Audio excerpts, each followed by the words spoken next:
आपने जो अपने थंबनेल पर देखा है ये घटना बिल्कुल सच है, लेकिन इस घटना को पूरी सुनाने से पहले आपको एक मिसाल देना चाहता हूँ। एक शख्स था जो कि एक जंगल से गुजर रहा था। उसको कुछ गुंडे पकड़ लेते हैं, उसको कुछ डाकू पकड़ लेते हैं और कहते हैं कि हम तुझे जब बख्शेंगे जब तू हमारी कुछ शर्तें पूरी कर देगा। लिहाजा इसी शख्स के आगे कुछ चीज़ें रख दी जाती हैं। इनमें से एक सड़ी हुई सब्जी थी जिसके अंदर कीड़े पड़े हुए थे, और इसके आगे मल यानी गंदगी लेटरिन भी रखी जाती है, और इसके आगे एक गिलास के अंदर पेशाब रखा जाता है, और एक गिलास के अंदर एक शराब भी रखी जाती है। अब इससे कहा जाता है कि इन चारों में से तुझे एक चीज़ चूज़ करनी पड़ेगी। इसे जब तू खा लेगा या पी लेगा तब हम तुझे बख्शेंगे, वरना हम तुझे जान से मार देंगे। अब जो शख्स है वो देखता है कि मल है, गंदगी है, लेटरिन है, इसको मैं खा नहीं सकता, पेशाब को पी नहीं सकता, और जो अपनी आंखों से एक सब्जी है सड़ी हुई गली हुई जिसके अंदर कीड़े पड़े हुए हैं, इसको मैं भी खा नहीं सकता। लिहाजा मुझे लगता है कि आमतौर पर लोग बाग जो है वो शराब पीते हैं। मैंने तो कभी शराब पी नहीं है, मुझे लगता है कि मुझे शराब पी लेनी चाहिए। अगर शराब पी लूँगा तो ये सब गंदगी खाने से मैं बच जाऊँगा। लिहाजा यहाँ पर जो वो शख्स है मरता क्या नहीं करता, वो ऐसे में जो इस शराब के गिलास को उठाता है, शराब पी लेता है, और शराब पीने के बाद थोड़ी ही देर के बाद उसको नशा हो जाता है, नशे में धुत हो जाता है। अब यहाँ पर उसको ज़ोरों की भूख लगती है। जब भूख लगती है तो ऐसे में जो वो सब्जी जो सड़ी हुई थी जिसके अंदर कीड़े पड़े हुए थे, जिसे उसकी आंखें देखना पसंद नहीं कर रही थी, उस सब्जी को उठाकर खाने लगता है। जब प्यास लगती है जो पेशाब था उस पेशाब को भी पी जाता है। यहाँ तक कि जब भूख और ज़्यादा बढ़ती है, जो लेटरिन थी, गंदगी थी, उस गंदगी को भी वो उठाकर खा जाता है। अब ये तमाम चीज़ें, जो गंदगी नशे से पहले उसको बुरी लग रही थी, जो गंदगी जो सब्जी अपनी आंखों से उसने देखी थी जिसके अंदर कीड़े पड़े हुए थे, उसको खाना वो गवारा नहीं कर रहा था। अब ऐसे में वो गंदगी खा जाता है, सब्जी भी खा जाता है और पेशाब भी पी जाता है। ये सब जो हुआ सिर्फ एक फसाद की जड़ थी। वो फसाद की जड़ थी शराब यानी नशा। अपने जिस्म से अधिक उसने नशा कर लिया था, शराब पी ली थी, जिसकी वजह से उसे तमाम चीज़ें अच्छी लग रही थी। ये घटना जो मैं आपको सुनाने जा रहा हूँ, ये घटना इस मिसाल के ऊपर बिल्कुल सटीक बैठती है कि जब इंसान किसी नशे का आदी हो जाता है, नशे में धुत हो जाता है, तो उसके ऊपर पूरे तरीके से हैवानियत सवार हो जाती है। वो भूल जाता है मैं किस गटर में पड़ा हूँ, किस नाली में पड़ा हूँ, मैं किस जगह हूँ, मैं अपने साथ क्या कर रहा हूँ या दूसरों के साथ क्या कर रहा हूँ। पूरी घटना जब आप सुनेंगे तो आपका भी दिल विचलित हो जाएगा। आदाब, नमस्कार, सत्य श्री अकाल। में यह खान सोज। आज की जो सच्ची घटना, सच्ची कहानी मैं आपको सुनाने जा रहा हूँ, दरअसल ये सच्ची घटना है उत्तर प्रदेश के फिरोजाबाद की। और इसी फिरोजाबाद में एक थाना है जिस थाने का नाम है मटसेना थाना, और इसी मटसेना थाने का एक गाँव है जिस गाँव का नाम है आकलपुर। इसी आकलपुर में एक परिवार रहता है, जिस परिवार के अंदर एक शख्स है जिसका नाम है सुरजीत। सुरजीत की उम्र लगभग 35 साल है। सुरजीत की शादी अब से 10 साल पहले हुई थी। शादी जो हुई थी उस लड़की का नाम था रेशमा। रेशमा की उम्र लगभग 30 साल है। रेशमा दरअसल मूल रूप से इटावा की रहने वाली थी, और इटावा में एक गांव होता है जिस गांव का नाम है शेखपुर। इसी गांव को रहने वाली थी।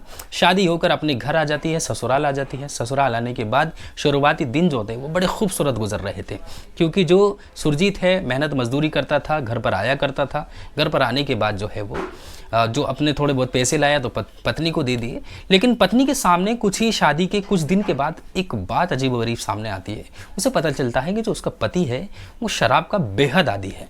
यानी जो भी वो कुछ कमाता था उस कमाई को अपनी ही शराब के ऊपर उड़ा दिया करता था। ऐसे में जो रेशमा है उसके बच्चे भी थे, तो रेशमा अब परेशान होना शुरू हो जाती है, क्योंकि उसके जो घर वाले थे अपने ससुराल वाले से कहती थी तो उनको भी पता था कि इसकी तो आदत जो है शराब पीने की है। इससे कहें तो फिर क्या कहें, इसने तो अपनी आदत जो है, अपनी जो ज़िंदगी है टोटल, वो शराब को बना लिया है।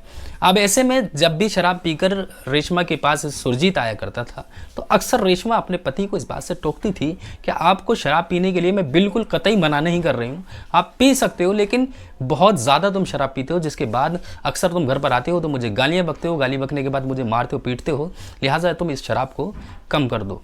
लेकिन कहते हैं जिस इंसान की नस नस के अंदर नशा बस जाता है तो सिर्फ उसे वो सिर्फ और सिर्फ नशा ही नज़र आता है।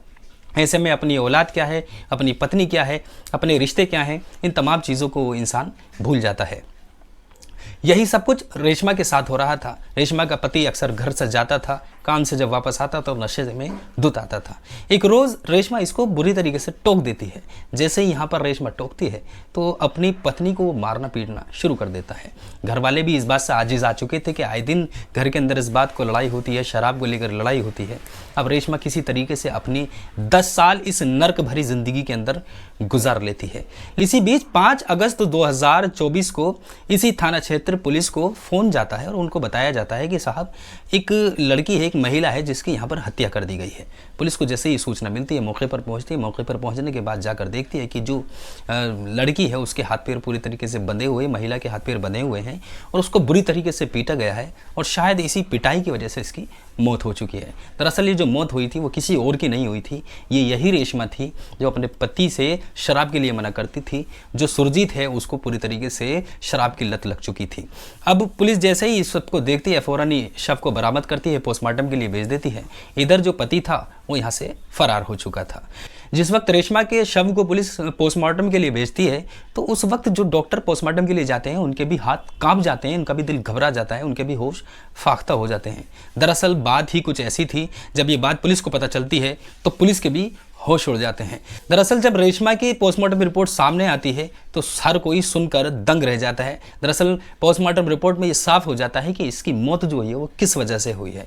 रेशमा के हाथ पैर को बांधा गया था, बांधने के बाद उसको मारा जाता है, पीटा जाता है, लाठी डंडों से उसको बुरी तरीके से पीटा जाता है। उसके जो जिस्म पर कई चोट के निशान थे। अब इंसानियत यहाँ पर आकर शर्मसार हो जाती है। जिसने भी इस घटना को सुना है वो अपने कानों पर हाथ धर लेता है। मालूम ये होता है कि जो रेशमा है उसका प्राइवेट पार्ट जो है, जो मल द्वार है, उसके अंदर 8 इंच का बेलन डाल दिया जाता है। एक आंत के पास जाकर ये बेलन मिलता है। जैसे ही ये सब जो डॉक्टर यहाँ पर पोस्टमार्टम कर रहे थे वो देखते हैं तो उनके भी होश फाख्ता हो जाते हैं। जैसे ही ये बात पुलिस को पता चलती है तो उसके भी होश उड़ जाते हैं।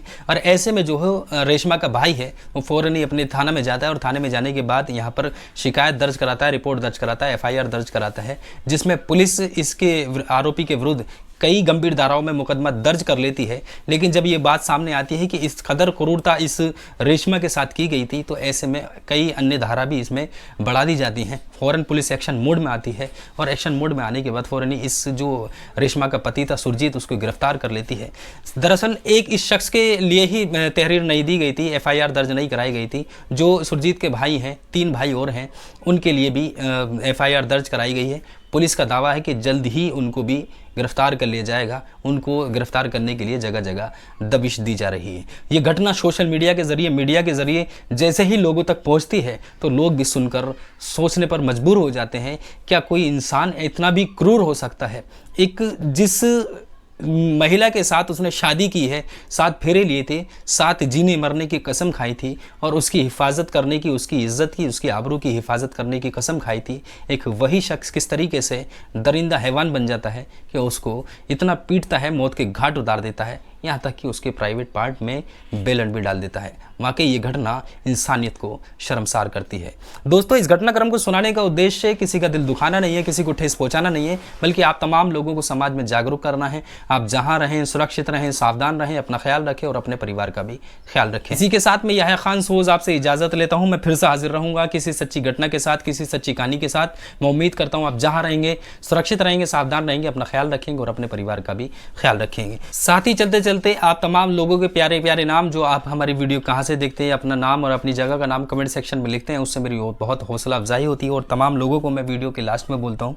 तो चांद भाई हैं जो अनूप शहर से हमारी वीडियो देखते हैं, फाकी खाना में जो हमारी वीडियो देखते हैं, नेहा पाटिल हैं जो हमारी वीडियो देखते हैं, संदीप पाल हैं जो हमारी वीडियो देखते हैं, अंकित साहू हैं जो वीडियो देखते हैं, RN Shukla, Anil army boy, Babulal Parmar, Dev ji Vadodara से हमारी वीडियो देखते हैं, शाजिया शेख, जायरा अब्दुल रहीम अंसारी झारखंड से हमारी वीडियो देखते हैं, सोनम गुप्ता हमारी वीडियो देखते हैं, अबू शहमा अंसारी बुलंदशहर से हमारी वीडियो देखते हैं, आमिर साहिल बुलंदशहर से हमारी वीडियो देखते हैं। आप तमाम लोगों का बहुत बहुत शुक्रिया। अपना ख्याल रखें। आप मुझे दीजिए इजाज़त। मैं फिर से हाजिर रहूँगा किसी सच्ची घटना के साथ, किसी सच्ची कहानी के साथ। आदाब, नमस्कार, सत श्री अकाल, जय हिंद, जय भारत।